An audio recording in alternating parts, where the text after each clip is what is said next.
A day in my life as a chismosang student.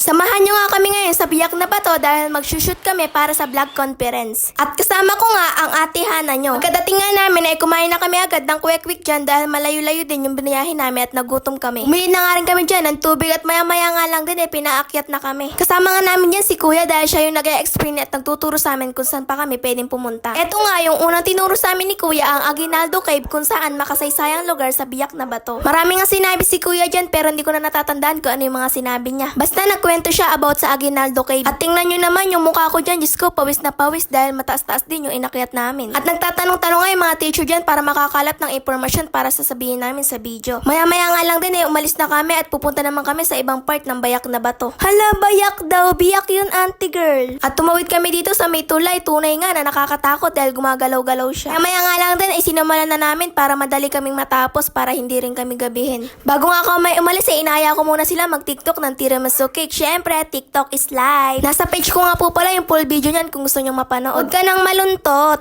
Yung mukha ko nga dyan hindi na rin mapaliwanag dahil sobrang pawis na rin at mainit-init din. Pagkababangan namin agad-agad na rin kami bumili ng coke. Doon na nga lang kami kakain ng tanghalian sa Paris Hub dahil mura-mura lang din. Pagkatapos nga namin kumain, dito kami pumunta sa may simbahan dahil dito rin kami magsushoot. Si Kuya Yuri nga yung nagdo-drone dyan dahil siya marunong. Habang nagdo-drone nga siya nanonood na lang kami. Next location nga namin yung Simon Texon House at pinapasok kami. Dami ko nga nakita dito yung mga lumang gamit at marami din akong natutunan. Tinry ko nga din dito yung piano nila kahit hindi naman din ako marunong magpiano. At may pagkaway pa nga kami ni Ate Hana dyan. Pag talaga nakapasok ko sa bahay na to, I swear, marami kang matutunan.